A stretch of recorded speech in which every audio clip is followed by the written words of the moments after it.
Waktunya membahas bentuk. Oke, begini.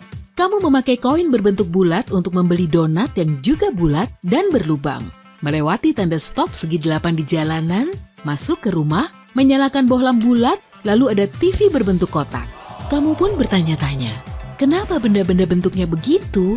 Simak terus ya, akan kuberitahu satu persatu.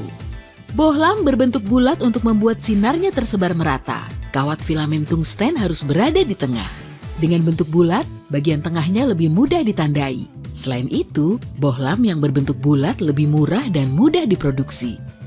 Tisu toilet berbentuk gulungan karena mempermudah proses produksi. Sebelumnya, tisu ini dijual dalam helaian, tapi produksinya membutuhkan lebih banyak waktu dan energi. Donat dibuat berlubang agar adonannya tergoreng merata. Kabarnya, lubang pada adonan ini pertama kali dibuat oleh Kapten Gregory, seorang pelaut yang saat itu berusia 16 tahun.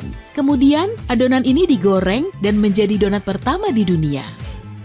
Awalnya, koin dicetak dalam bentuk ingot kotak dan terbuat dari campuran emas dan perak. Tapi ternyata, koin bulat lebih mudah dihitung dan dicetak. Selain itu, sisi koin yang bergerigi pada koin kotak lebih mudah aus. Rambu jalan yang berbentuk segi 8 hanyalah tanda stop. Dengan begini, tanda stop bisa terlihat dari jauh dan mudah dibedakan dari rambu lain bahkan dari sisi belakang. Tanda segitiga memperingatkan pengendara kalau ada gangguan di jalan. Tanda bulat mengatur kecepatan berkendara dan tanda berbentuk kotak memberikan informasi tentang tempat dan juga rute. TV berbentuk kotak karena film dibuat untuk format layar ini. Tapi dulu, bentuknya bulat karena terdapat tabung sinar katode atau CRT di dalamnya. Bentuk ini dipilih karena biaya produksinya lebih murah. Meskipun lensanya bulat, film yang dipakai untuk memproyeksikan gambar berbentuk persegi. Bentuk ini lebih mudah digunakan. Lensa kamera berbentuk bulat karena bentuk ini yang paling mudah memfokuskan gambar. Kemasan sugar stick dibuat memanjang agar di dalamnya tidak ada udara. Jika udara masuk, bagian dalamnya akan lembab dan gula akan mengeras.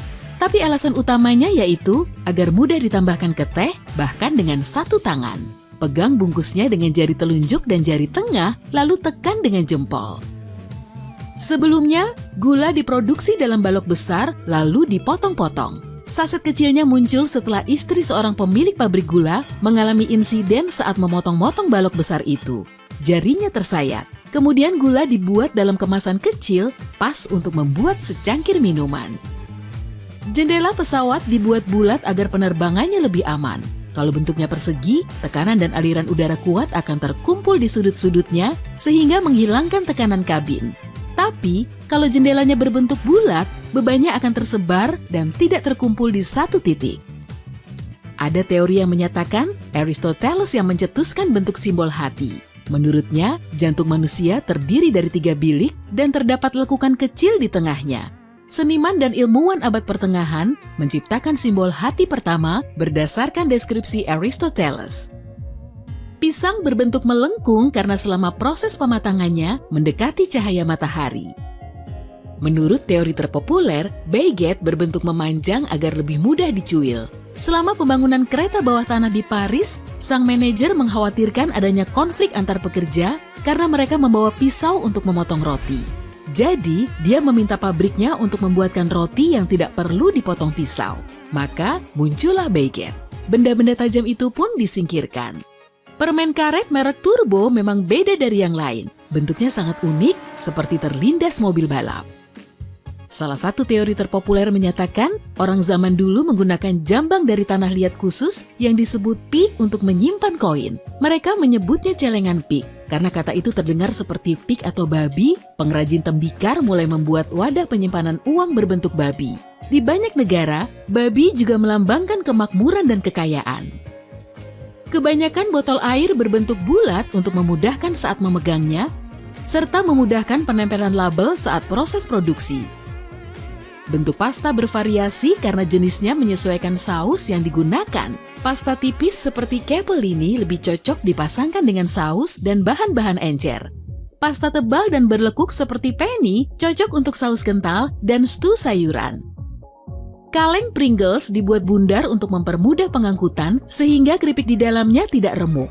Nah, keripiknya berbentuk pelana juga karena alasan yang sama. Pizza berbentuk bulat agar seluruh bagiannya terkena panas saat dipanggang. Bentuk bulat juga lebih mudah dibagi rata. Sementara wadahnya berbentuk kotak karena lebih murah diproduksi dan memudahkan pizza diisikan ke dalamnya. Wajan juga berbentuk bulat agar panasnya tersebar merata. Selain itu, untuk memudahkan pencucian. Terlebih lagi, bisa dipakai untuk beratraksi saat masak. Puck hoki pada awalnya terbuat dari bola lacrosse. Bola ini dipotong menjadi 3 bagian dan bagian tengahnya digunakan sebagai puck. Hampir seabad kemudian, tradisi ini ditinggalkan dan mulai diganti dengan merekatkan 2 karet dari ban. Tapi puck ini tidak bertahan lama, pada tahun 90-an bentuk puck bertransformasi. Kita tidak tahu pasti siapa penemu kacamata pertama. Orang-orang Romawi kuno membaca teks menggunakan mangkuk kaca bulat berisi air. Ini menginspirasi mereka untuk mengusulkan ide-ide baru dan menjelang abad ke-13, kacamata pertama muncul. Bentuk kacamata yang lebih beragam baru muncul pada abad ke-20 karena fashion. Orang-orang semakin sadar kacamata bulat tidak cocok untuk semua bentuk kepala sehingga bingkainya mulai berubah bentuk dan ukuran. Stik lollipop punya 2 lubang kecil agar permennya menempel. Saat stiknya dicelupkan ke dalam sirup panas, cairannya mengalir melalui kedua lubang ini.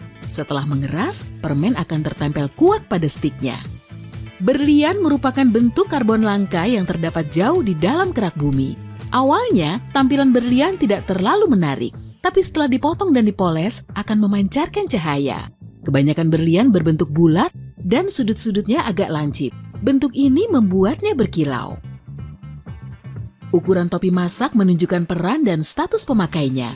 Chef menjadi sang raja dan ratu dapur. Jadi, topi mereka paling tinggi. Bentuk topi seperti ini juga memudahkan karena chef akan mudah ditemukan di antara staf lain. Mungkin lebih mudah juga untuk menyembunyikan chef ratatouille di balik kepala. Jumlah lipatannya menunjukkan banyaknya cara yang diketahui chef dalam memasak telur. Begitulah semuanya terbentuk.